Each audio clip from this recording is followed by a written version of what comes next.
What's up, clean freaks? It's Hank Balch here. You're watching another episode of Fighting Dirty, and I am thrilled today to be having a conversation with Valerie Lake, and we're going to be talking about how to get hired and everything that's involved in that. The application process, the resume, the job hunting, the networking, and it just happens a lot on this channel. I actually found Valerie through LinkedIn, or maybe she found me. We found each other through LinkedIn and all the networking that goes on in the sterile processing space. So Valerie, welcome to the show today, and tell folks a little bit about who you are.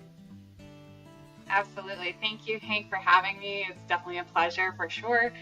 So I am a current person who works in the SPD world. I work for one of the VA facilities in New England.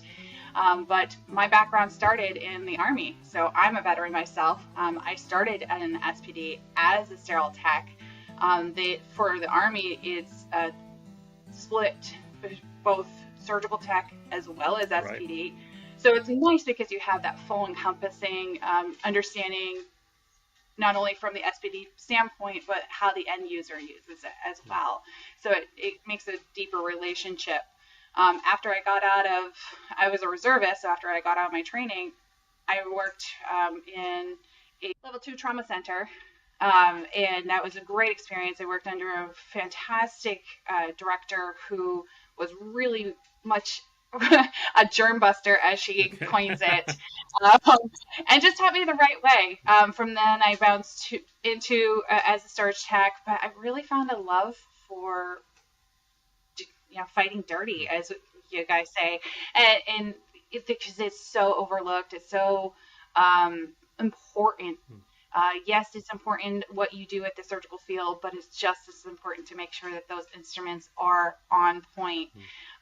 So having that passion and drive and ability and know-how and applying that, I just find myself back and forth into the field, so to speak. Right. So are you still in the reserves then, or are you completely out now? I am out now. I've been out since 2014. Right. So I know this wasn't planned in the interview, but because you brought that up, I kind of want to ask you that transition out of the armed forces, into civilian life. And I know you're still working in the VA system that you said, but what's that process like through the eyes of that sterile processing tech, right? Because you've been trained in that context, kind of in the military setting, as you said, doing both sides of the coin, scrubbing in the cases and also doing sterile processing. Coming out into the civilian sector, were there any surprises or any struggles or hurdles that you encountered? The majority of the struggles that I endured were more culture based. And I think that anybody can have that, whether you're a civilian, veteran, or active duty soldier. Because I was a reservist, I was able to split my time between my military duties and my civilian duties, which only bolstered my military responsibility to keep up with my training. But ultimately, because there's such a structured element to the military, I didn't find that as much. The military is very much about having a standard operations of procedure. Yeah. Those SOPs are big. Yes. Yeah, exactly. And of course, as you guys have touched on it multiple times, on the private sector, that is not something that is regular. Right. I worked at a Trauma 1 center as an SPD tech, and they were just barely starting to implement some of the SOPs. And I didn't think anything much of it then. I was in my 20s, you don't really think about these things. You just are doing the job, so to speak. Right. But now that I've graduated, so to speak, into a lead position, and I'm working for the VA is very much, because again, it's federal government backing, right? It's very much about crossing your T's and dotting your I's to make sure that we can get through the red tape as smooth as possible. So because of that, they're very much on point about, okay, you have to have an SOP on how to use a sterilizer. Yeah, if you've been in the field for a minute, you know how it works, Right. right? A steam sterilizer. And now everything's so automated. You press a button, it's good to go. But you still you have to have a SOP on the sterilizer on which buttons to push in which order to coincide with the manufacturer's instructions for use, IFUs. So it's really great. It's definitely a CYA game, Right. for sure, I think. But it's good for, it's good. Anyone who has never worked in sterile processing and is starting there, for them to understand that process. And if they were ever to leave the VA, they will find a rude awakening that this is not so common, and they'll actually know more than they think they know. So it's kind of neat. Well, that's I'm going to create a segue out of that, right? So we're talking SOP. So let's talk about standard operating procedures for getting hired here, and start at the very beginning, right? So when folks are at the beginning of their job hunt, let's say that they're either brand new, right? They're about to graduate from a sterile processing training program, perhaps, or maybe they've been in the industry for a couple of years, but now they're ready to kind of move on to their next facility. How do they start this process? What's kind of that first step when folks are beginning the hunt that you can kind of lead us through here? For me, it starts with Google, honestly, and it's locating the facilities in your area. The majority of the applications that I have placed or were required to replace with a particular facility, it was off of their website. So you would go to the hospital's direct website, you'd look at the job listings, you find it, you go through all their boxes, and that's it. Other ways to go about it, you can definitely check third-party listing sites like Indeed or LinkedIn. Those are great, but a lot of times they direct you right back to the facility. So it depends on how you want to navigate that, but usually Google and going to the hospital specifically where to start. So when you say Google, you're Googling for the names of the hospitals? Okay. Yeah, like hospitals in a specific area near, or hospitals near me. Like if I just move to a new area, I'm going to be like, all right, well, what hospitals are in this area? Or if I want to move to a new area, I'm going to look at what they are. Okay. The good part about going to the website is then you get a feel for what they're about, and you can understand how big they are, and you can kind of guesstimate about how big and what the need is for SPD techs and whatnot. Just to throw that in there too, if you are interested, or if anyone is interested in the VA, USA Jobs. All of the government jobs are listed on usajobs.com. That's a little bit of a cumbersome process. It's definitely different than anything else, but it is. It's cumbersome. But and there is a process, like I mentioned before, the red tape. But it's definitely if you want it, stick with it, and it's there. And I think. So, not to get us off track again, but that VA comment is important, because there is, in that kind of job hunt, that you're deciding, are you going to go to a private hospital, you're going to go to a nonprofit hospital, you're going to go to the VA hospital, and there's differences, as you've kind of alluded to, between those. Like it can be the same job, same city, but different categories of hospitals. You're walking into different things in your job, different training, different support. On the VA side of things, like what are some of the perks? I won't even ask like what's the downside. We won't get into that. But what are some of the perks of working at the VA?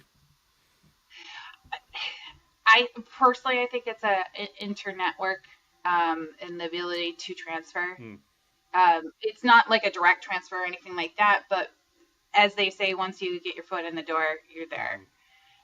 So that's definitely a perk. A perk for me too is just being able to give back to the veterans. I mean, I know I'm a veteran. I didn't have the pleasantry of being able to deploy. And I say pleasantry because being in the medical field, I wanted to help our fallen soldiers.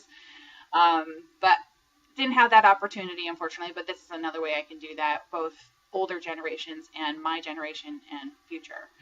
So And the pay is good. You get a lot of holidays off, right? All that Yeah, good too. definitely.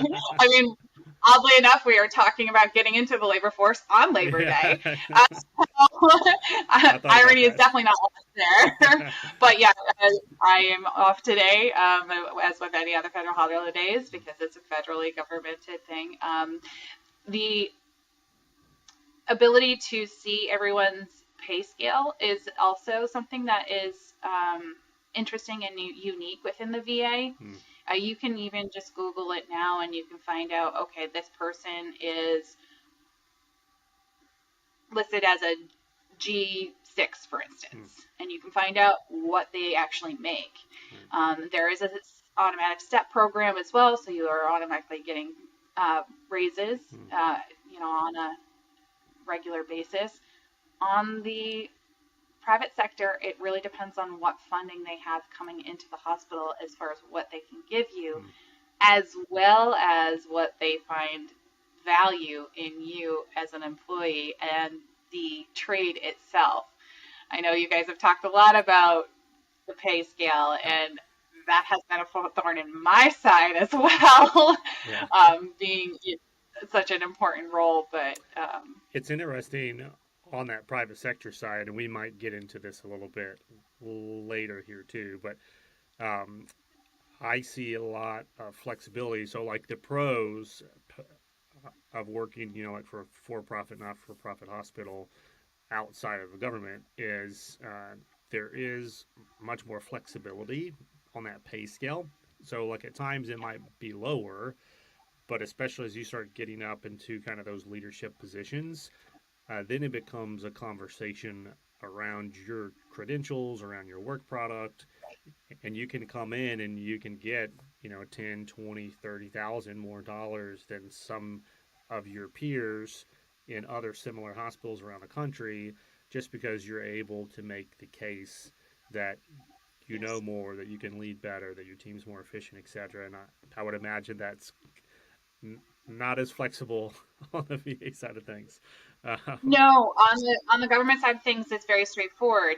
Like I mentioned before, there's that G system. Mm-hmm. So it's similar to the reg scale or reg Right. system. I think the G, if I remember correctly, it stands for government, Mm. or government worker. Okay. But regardless, you go into a specific position, like a leadership position, for instance, at a particular G scale. So you're starting off at, most likely, if you end up escalating or going through the ranks, so to speak, within the VA, you're going to go through each step, and each step with that is going to, be a pay scale. But you can't negotiate, like you said. Right. There is a little bit of room of negotiation, but that's rare. It's more of like, okay, if you are a G6, like I said before, then you're going to be a G6 no matter what.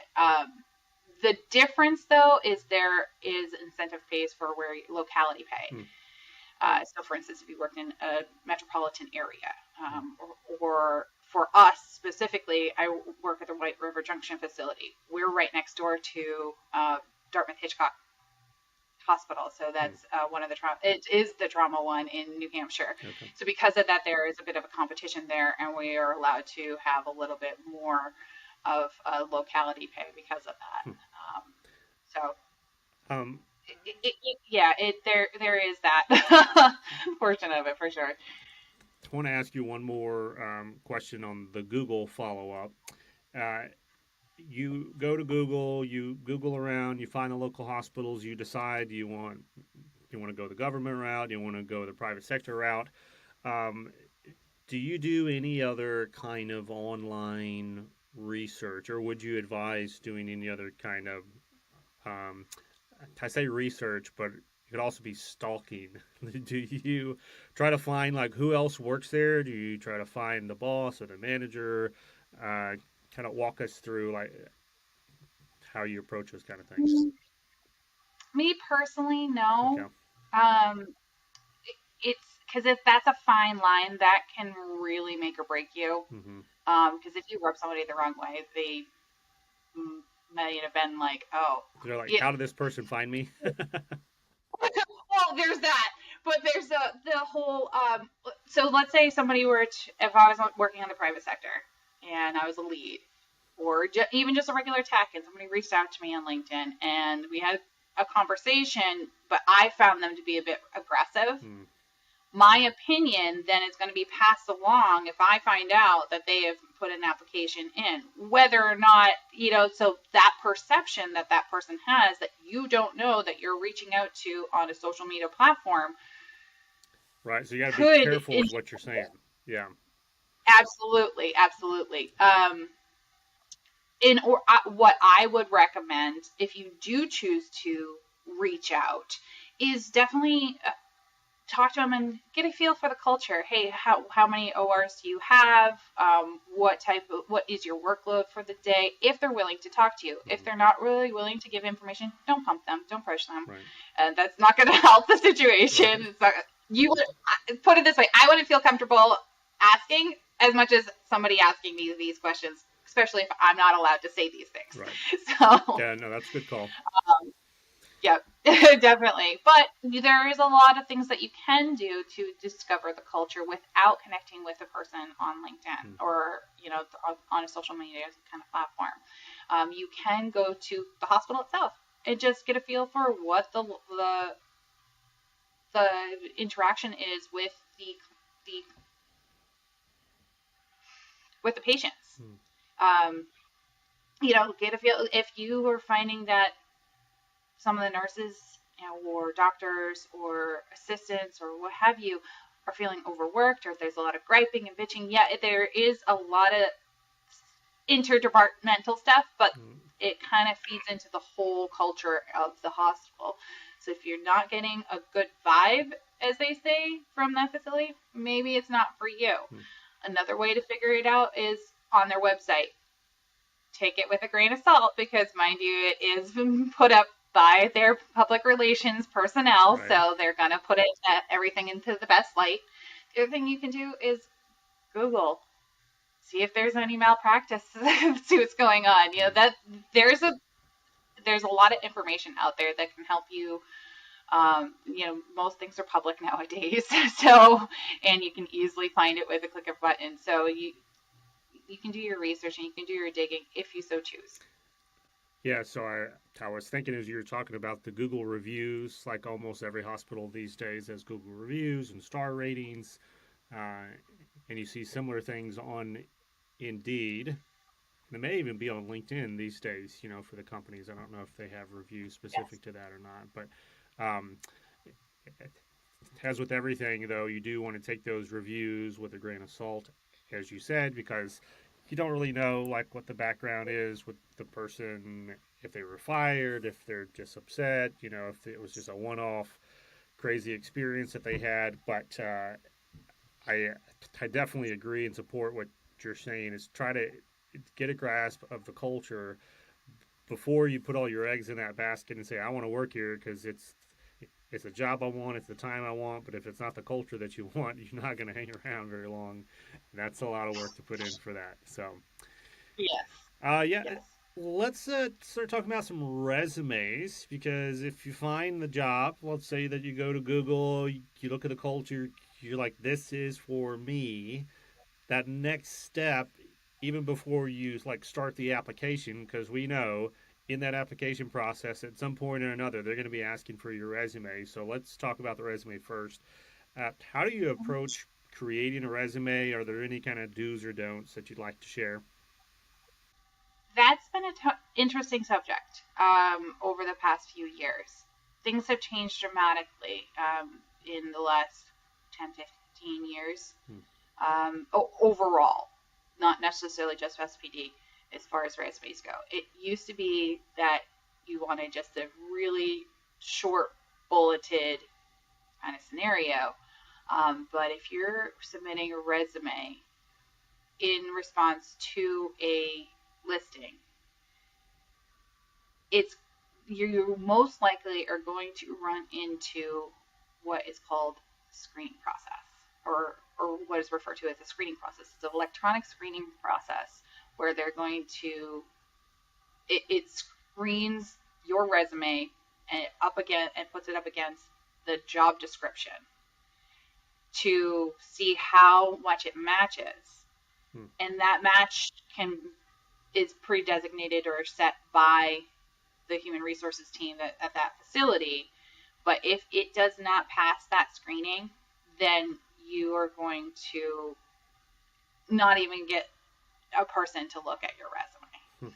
So with that in mind, if you are going to even use bulleted points or keep it short and sweet, match the resume or match the job description. Match your resume to the job description as much as you can. Even if you haven't worked in SPD before, it's important that you use the same verbiage that is used on the job description, leading a team or leads a team or something along those lines, because that's going to pick it up. It's going to get to humans' eyes. And then you can the whole point is getting past that first little hill or bump. And so you can actually talk to people, Yeah, and talk to the person in the department, and then you get to sell yourself. That's a huge point, right? If you can't get past the computer, I don't know, gatekeeper, right? And yeah, like you don't even have the chance to make your case or to sell yourself, as you said, especially if you don't have any experience at all, and this would be your first job. Like, there's not going to be a natural kind of match if you're not thinking about that. Um, and kind of reverse engineering, I think, is a little bit about what you're talking about. Is looking at the job description in the posting and saying, okay, what categories are they asking for? And then coming over to your resume, and this is important for folks tuning in, do not lie on your resume, right? So if you don't have the experience, don't just like make up the experience to match this. But if you um, if you view everything that you've done in the past, though, through the lens now of this specific job description that's asking for, like, as you said, like leading teams, attention to detail, ability to stand on your feet all day, like those kinds of things that you wouldn't necessarily just naturally put in your resume. If you know that it's going through that computer screening, then yeah, like change um, that initial submission to speak to your experience in the way that the job description is asking and presenting that. You can be 100% truthful, and you should be, but you can say it in a different way that's going to catch the eyes of the computer. Exactly. Yeah. Unfortunately, I first starting out, I could use one resume and just kind of add Right. the jobs or shift and change things as I went. Now it's very much tailored. Everything has to be tailored to the specific position that you're applying for, SPD and outside of SPD. It's not just hospitals that have started doing this. Outside of that, for sure, the last company that I was with was actually a travel industry, but or part of the travel industry, I should say. But they also use a similar screening process as well. So. Wow. Yeah, that's a huge takeaway, right? So I don't, I can guarantee you that that's not common knowledge in sterile processing day. It's not being taught. It's not being talked about. That you can't have a standard resume, like you said, like one resume that you're just applying to a million jobs with. It might eventually work because you may, just by chance, line up with a random job description close enough that it makes it past the screening process. But if you're wondering why you're not getting any callbacks and you're applying to all these places, it may very well just be this. Not that you don't have the experience or that you're not qualified, but the computer is not reading your resume through the correct lens. So, yeah, that's huge. I think if I can give you some homework out of this, I think an article on that topic or like a blog post would be very, very valuable. But you can do with that what you will. Okay. Um, uh, we kind of brought this up earlier, but in the conversation around personal and professional networks, uh, if Google is your first place to go, I'm assuming that your personal and professional networks is either a close number two, or sometimes they're reversed. Sometimes you may start with your personal network first and then go to Google. But can you kind of talk about uh, how your relationships on a personal level and a professional level impact the sterile processing job hunt? Yes. So we live in the age of social media, right? I mean, we are having a conversation with the technology. Um, with that, I definitely utilize it, but you have to utilize it diligently. For me, I'm very I like to keep my work life and my private life separate. So there is platforms for that. Facebook, Instagram, Snapchat. Those are things that can be used on a personal level. They can be used on a business level, but again, that's a touch and go. LinkedIn, however, it's very much designed and set up for professional network. You can put a resume as your profile. Right. People can look, like, there are recruiters out there. I actually got picked up and got my last job off of LinkedIn. So it is a possibility as well to keep that updated. Since I've started connecting with Beyond Clean, I have made so many connections in the industry that I would have never done. I've lived in New Hampshire for the majority of my life. Even though I've been in the military and have been in different places, I've worked and lived in New Hampshire. So outside of that small little pool, I would have never made a connections with you, Hank. Mm-hmm. Oddly enough, we happen to both know Sean. But that's because he actually reached out to me through LinkedIn Right. when he was selling a specific product. I brought him in to the Trauma One facility so it's interesting how those things work, and how it's developed to this day. Right. So definitely reaching out, talking with people, asking questions is a great thing. Even if they don't necessarily work at the facility that you're at, or maybe you don't necessarily understand the conversations that's going on, pay attention. There's so many different things and avenues, and if anything, our culture is about constant change, Right. ability to adapt to that change, apply it, and then knowledge. So if you have a hunger for knowledge, this is the place you want to be. I love to learn, and I love to learn things all the time. I can't tell you, I am reading Amy ST79, ST91, TI34 for water. Right. That's been a thorn in our side lately at our facility. Coming out, ST108 will be the upgrade from that. Yeah. So stay tuned for that. Oh, yeah. So there's a lot of stuff and materials out there. Now, it's not all free, but if you happen to know somebody that might be able to send you the PDF because their facility purchased it, read it. Or at least borrow the book and kind of, go through the hard copy. Yeah. Exactly. I want to really want to highlight again, for the audience, because you brought up a really practical, but in your words, like really impactful point that leveraging what's going on at Beyond Clean in the conversations and the network, just insert yourself, right? Because that's what you did.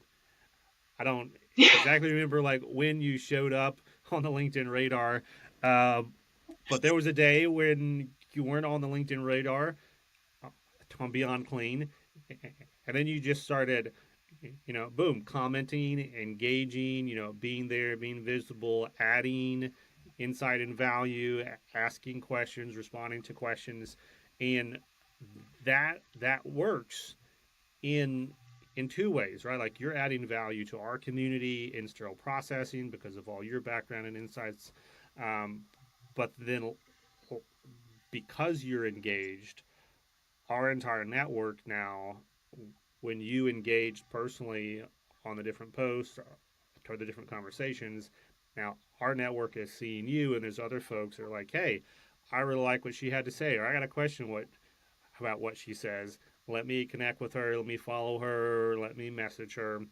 And this is not rocket science, but I'm really surprised on a regular basis of how few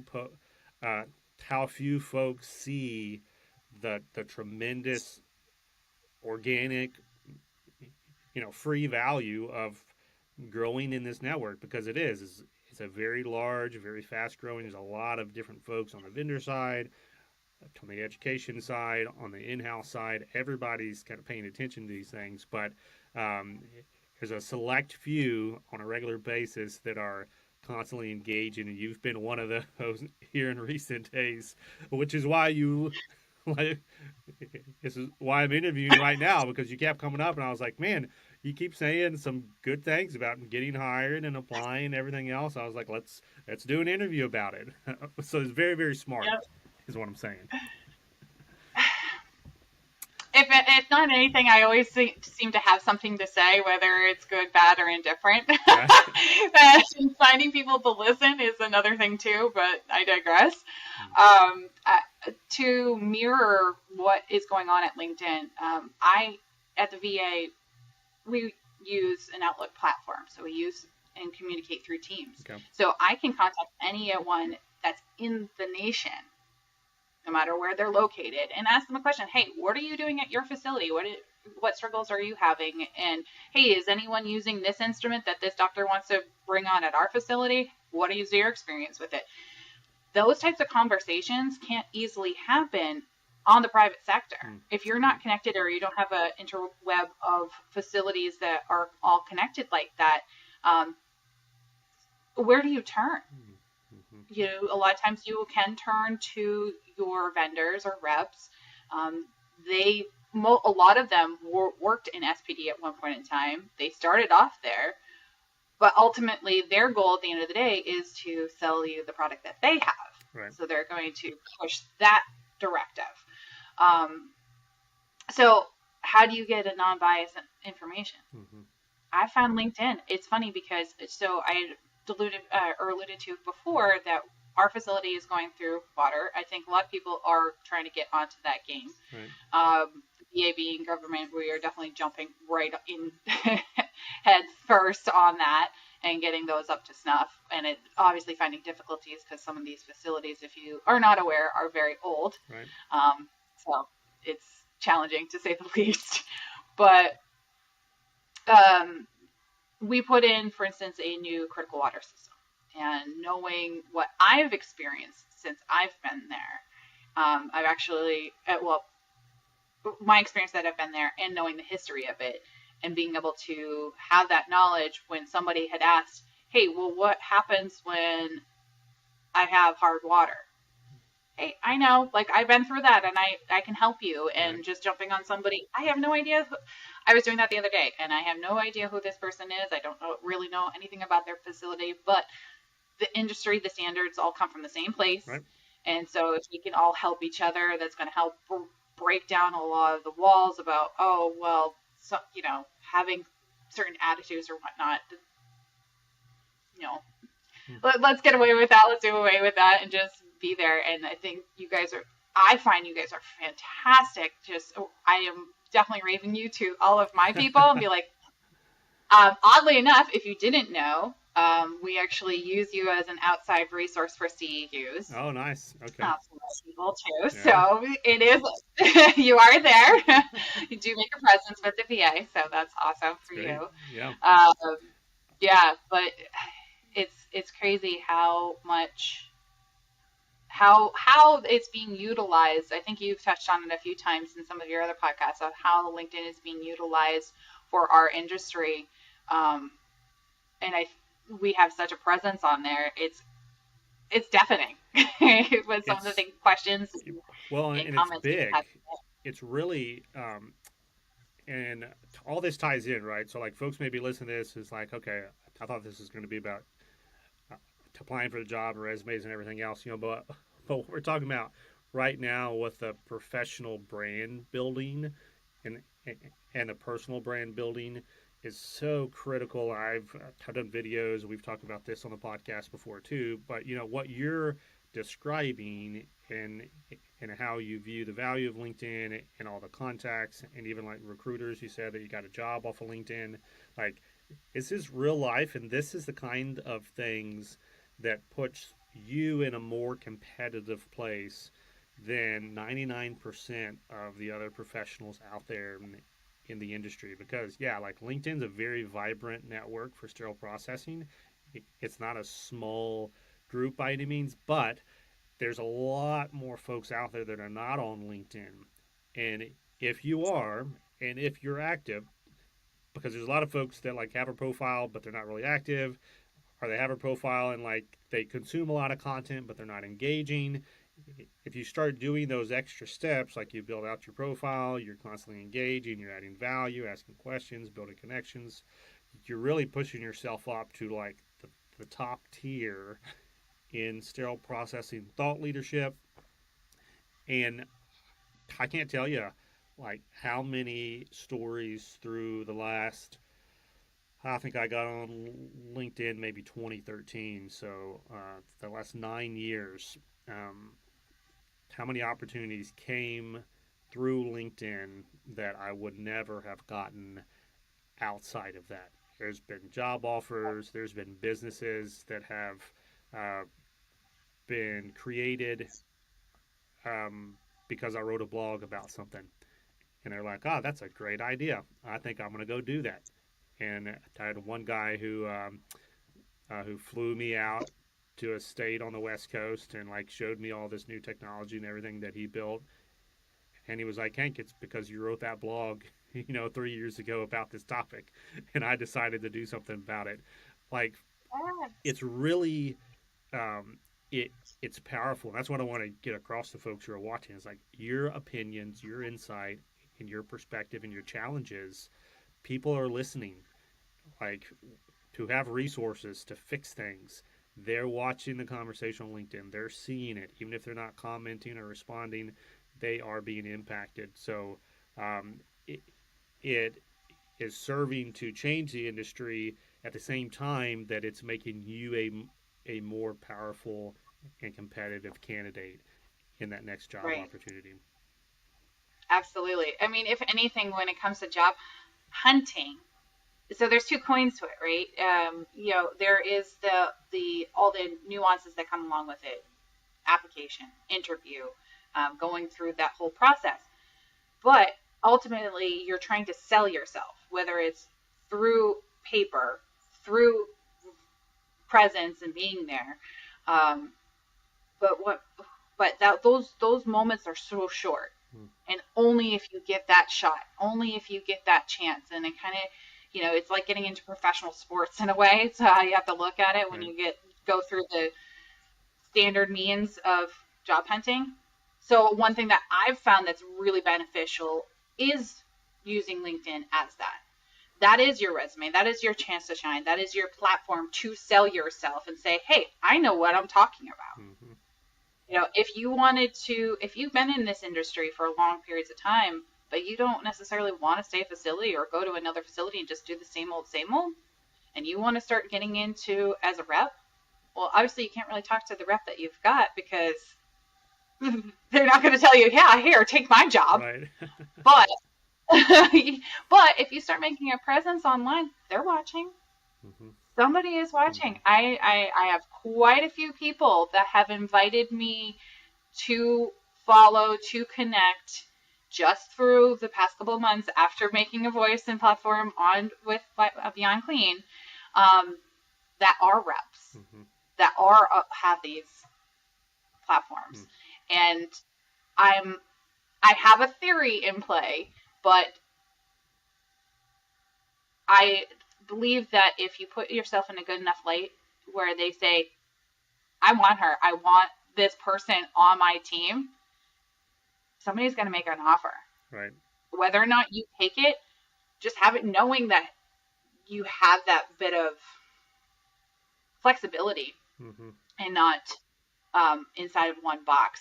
I'm definitely an out of the box thinker if you haven't caught that yet. So, Yeah. um, It's just think of different avenues to break in. it's the fro it's the quote or the phrase 99% of winning is just showing up, and that's true for LinkedIn. Just show up on LinkedIn, add value, ask questions, learn. Like you, uh, one of your answers earlier, like you mentioned, knowledge as a huge part of that. Well, even with the things that you already know that you need to learn, in consuming content through LinkedIn or through Beyond Clean, like you're constantly introduced to new ideas and new people and new perspectives that you didn't even know that you needed to learn something about. And it's constantly just growing your scope of knowledge deeper and deeper and deeper and wider. And not everything is going to be something that you're interested to learn about. And that's okay. Like, we all don't have to know everything about everything. In fact, nobody knows everything about everything. But you find Right. those things that are like really curious and interesting to you, and then you just dive real deep and you become the nerd on whatever topic that is. Um, so, in coming back to the application process, because we've spent a couple of minutes here, like talking about branding, which I think is really critical, and to maybe like to give a segue here into the do's and don'ts of the application process, or maybe some tips around this. Uh, the most effective application is the one where the hiring manager knows you or knows of you before you even apply. And everything that we've been talking about LinkedIn and content is that strategy. Like, they see your application come across and they're like, "Oh crap, I know this person. Like, I see them all Right. over LinkedIn and I love what they have to say, and oh man, they want to work with me. Let's set up this interview." So that's the most effective way. Now, if you if you don't get that check mark, like, what are some other things to at least make your application as competitive as possible? It's interesting to say that because you go back to old. I would say old. It's using those action words, using the best way to describe yourself. If you're unfamiliar with that, you can definitely do going back to Google. Just do a general engine search to find out, okay, how do I write a resume? How do I make an action bullet point to describe my job description? You do not want to put your job description. You do not want to take the job description from your previous employer and put it in there. You can do that. It's an easy cheat. I can say I've done it. It doesn't necessarily say that what you've done or put you in the best light. Right. Um, so steer around that or use that as a resource or a tool to create a more appealing um, resume or a point on your resume Hmm. saying, okay, I worked at this facility, this is my job description, but I excelled at attention to detail, or I am very people oriented, or something along those lines. There's a lot of resources out there, both in literature form as well as internet form or platforms that you can just, again, do a general engine search and start typing and finding out, okay, what this is. I would not recommend going just off of one resource. Look at a few. Right. Look at examples. Looked at other people who you find that may, if you're using LinkedIn as a platform or a resource, look at their profile, see how they're listing their job applications, even if they don't work in the same industry that you're looking to break into. Look at people that have broken into their industry. Most of the profiles are public, Right. so you can look at them. I almost believe that mine is, but if you happen to click on my link and you want to connect, you can definitely see my experience and background. And you'll also notice that I stepped away from the medical field for a while too and got my leadership experience outside of that because that was the way that I had to do it in order to break into leadership because I couldn't do just the linear path. Right. So, I think your point about the job description not um, not being the same as what the application is looking for, it's just really, yes, really important. As a hiring manager, I know when I see those things, like, I can tell, okay, this is a job description. So this is telling me what you were supposed to have done at your last job. It's not telling me, did you do it or did you do it well? And if so, how did you excel? Um, it's not giving me any specifics, right? So when I'm trying to hire, I'm looking for a high performer that if there is a job description, they're finding ways to do it better, do it faster, do it safer. Um, those are those specifics that you kind of alluded to that can really differentiate. Uh, Now, again, like once you get past the computer, because you don't want to get too fancy in this, that the computer can't tell exactly what's going on and what you're talking about, but in in a real practical, specific takeaway, like I want to give some folks some things to think through. As a sterile processing professional, if you're strong in a particular assignment, maybe it's decontamination. Even if you don't like it, you don't have to put that on your resume. But if you're really good in decontamination, and and in particular, you're just all about those robotics, right? Like the IFU, um, and you're very, very compliant on all the timing and all the complexity around those. You're making sure that all the connections are connected during flushing and ultrasonic, etc. Like that's something to highlight if you're applying to a facility that does a lot of robotics because you've done your research, like Valerie's talking about. Uh, Put those specifics in that application to catch the eye because no one else is going to be doing that. They're going to be copying, pasting the very general, generic, SPS job description that doesn't say anything about you as a person. Pull that out of decontam. Or if you're on the clean side and like you're all about, uh, you're the person who loves restocking all the prep and pack tables, which no one else does or does very poorly. But that's the thing that you're like every day when I come in, I'm going around to all the tables. I'm making sure everybody's got all the supplies because it impacts efficiency for the entire team.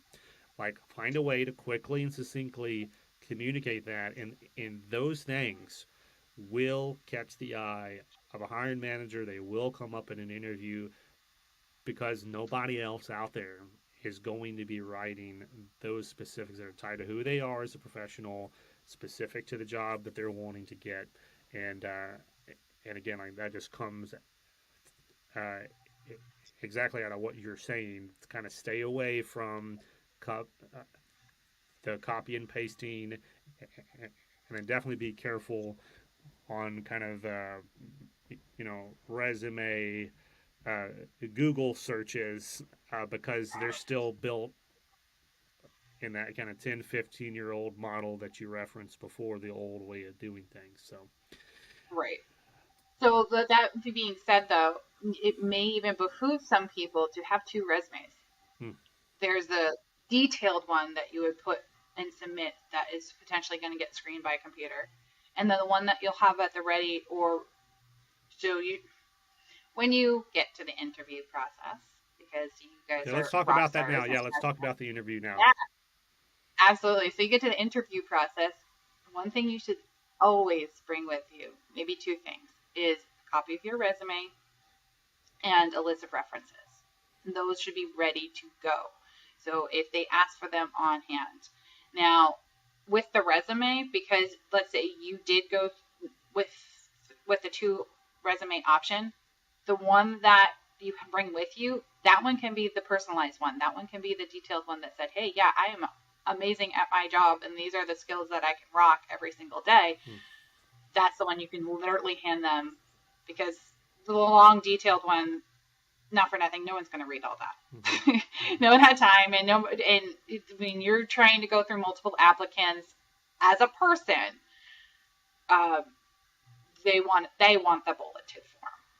So it's definitely convoluted in that, because you got to remember why you're doing the detailed one is so you can get to a person, right? Get through that screening process, and then once you get to that person, then you can still have that old school bulleted form when you sit down and have that conversation. They do the screening process because they have multiple applicants coming in, and there's only, let's say, 3 people in human resources for the whole facility, and they have to filter through all these. So they utilize the technology that they have to assist them.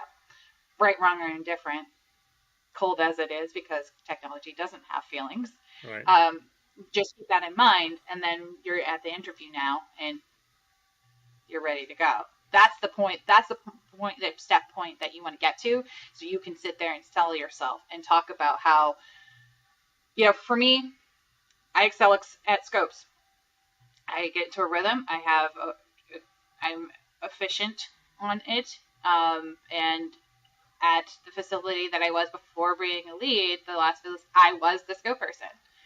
I was the only one that would do it, or there was two people, maybe three, but I would constantly be put on scopes. Did I like it? No, I did not. Doing the same thing all the time with the amount of knowledge and resources that I have, it was taxing, to say the least. But I can honestly say that I'm comfortable working around an endoscope, which is huge in our industry because it's such a touchy subject. So even if you may not like something, but if you can say, like you said, Hank, that I know about it because, hey, maybe I was voluntold by my last employer. Well, they don't necessarily need to know that, but if you know the ins and outs of the particular high critical instrument that needs that extra attention to detail, I'm sure you will definitely excel there and catch the eye of a particular person that you're trying to interview with. So, everyone knows interviews are stressful, especially if you really, really, really want the job. If you're not comfortable with a lot of public speaking, even though like interviews is not really public speaking, but sometimes it could be with like a group of folks. It's not just one person. Sometimes it's like a whole panel interview. Sometimes it's the peer interviews that can just really stress people out and give a lot of nerves. What are some insights you can give, like around just being prepared mentally, but also being prepared with the content and answers, that they may be looking for in uh, a normal sterile processing interview? Yeah. So if you do choose to go through reaching out to particular personnel, by all means do it. If you know that you have an interview coming up and you can connect with, let's say, the person that you're supposed to be interviewing with on LinkedIn, reach out to them. If they respond, great. But just reach out to them and say, hey, what kind of questions can I expect? They may be able to share that information. They may not. They may be able to provide some examples. That will definitely help you. You can go the Google search route. That may be beneficial as well. Sometimes there's some practice questions from interviews that previous people who have interviewed have posted on there. They're not going to be exactly the same, but if you are that type of person that struggles with talking in public or talking on that kind of platform, and those of us that work in the basement, so to speak, we don't get out much and talk to people. So I'm totally empathetic to that. But definitely, take that moment and maybe either with a friend or a family member, do mock interviews so you feel comfortable with your own content. Have that resume. Know what you can say about yourself at any given moment. If you're in school, the school that I'm with right now, they actually provide such a resource for those to help get into the work world after they get a degree. So they do have a program like that. If your school has that, definitely take advantage of that. If you have a connection through your current human resources manager and you feel comfortable enough asking them, hey, what type of questions do you think would you ask an employee? That's another way to get those types of resources.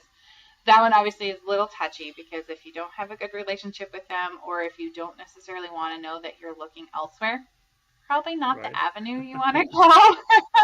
Good call. But just find what works for you. Be diligent. Practice. Get comfortable in your own skin, even if it's just you talking to yourself in the mirror. Great. Awesome. I think I would. It works. I think I would just add two things. I think it's important for some folks. It's not going to be applicable for everybody, but it's important for some folks to know in the interview when to shut up because you can just get to talking. Like stress and nerves can kind of cause some folks to just talk, and like restate themselves and try to like just fill this when really and truly once you answer the question, just stop talking, um, and then let them ask another question, let them ask a follow up. The goal is not to fill up the time with this verbose answer. It's just to give the answer uh, and be honest again. Um, and then I think like a big stress. This doesn't happen in all the scenarios, but it's common in the interview at the end of an interview to ask the interviewee, "Do you have any questions for us?" And I think folks really need to be prepared for that because trying to think on your feet is real difficult at the end of like this big um, stressful situation. And don't ask, what's it like working here?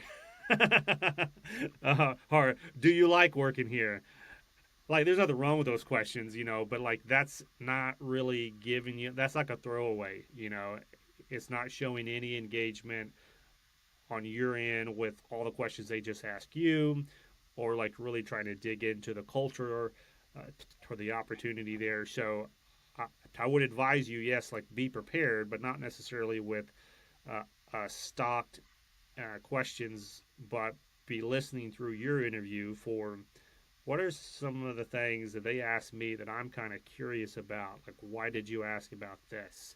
Or a common question that I like to ask a lot is, hey, um, what would it look like in this job description for someone to do this excellently? Like, I understand what you're asking for in general, but what would it look like for someone to excel these things? Like, what kind of person is that? What would it take for someone to go above and beyond? Like, and you're signaling to them something very important about yourself, that you want to be one of those high performers, to go above and beyond. Like, those are the kinds of things that um, in that setting can really use that question less as a throwaway, is just like, okay, now it's done, I can just ask and I don't really have to care about what I ask or what they answer. No, like that's another opportunity to show that you really want the job, that you're competent, and that you're different from every other person that they're going to be interviewing.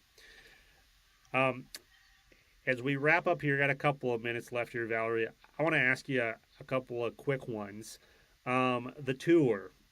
What do you think about asking for a tour in the interview? Is that something that you ask for ahead of time? Is that something that you wait to the end? Is that kind of presuming too much? Do you wait for them to say, "Hey, do you want a tour?" What do you think about that? I would 100% ask the tour. Yeah. It's going to give you an opportunity to ask more questions that maybe you forgot or too nervous to ask. It takes down that formal wall and gets you moving.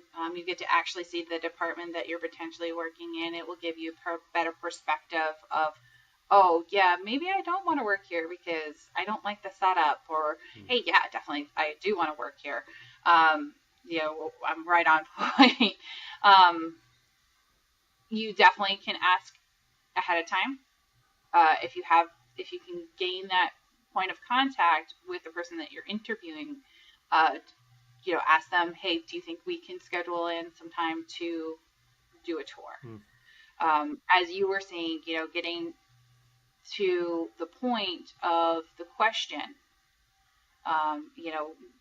make key points for me that I try to exude anytime I'm being interviewed is answer the question, show a bit of your personality, and close it and wrap it up.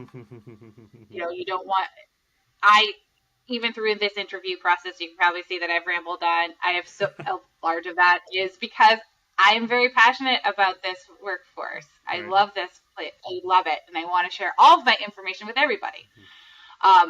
But because of that, we have to respect other people's time.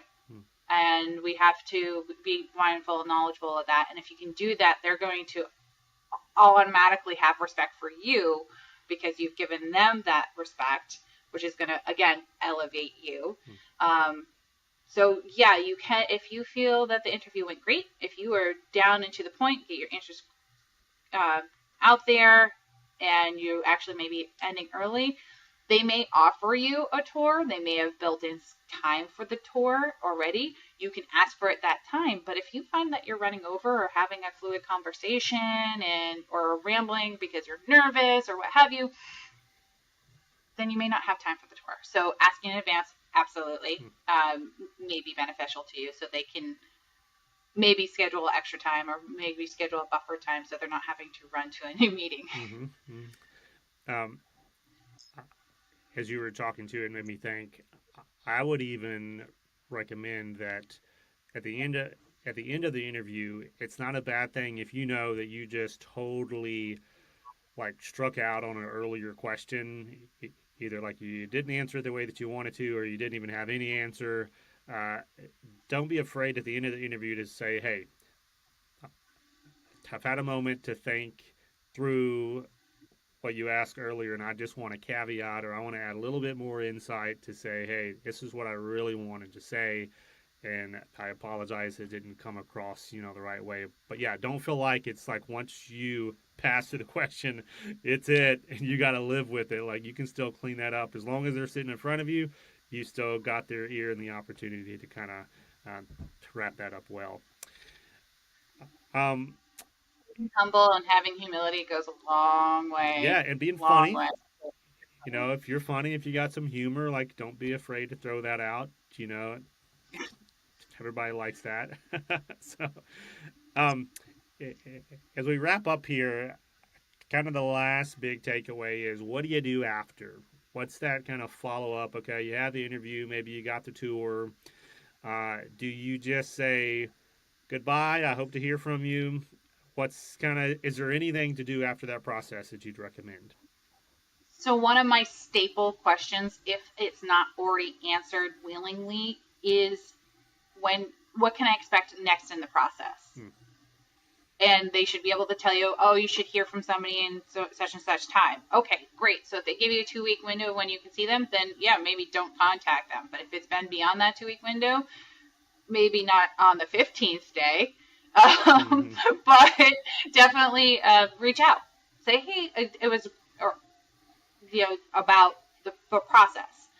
Me personally, so coming from a sales business kind of background, going back into the SPD world, takeaways for that has been that specifically follow-up.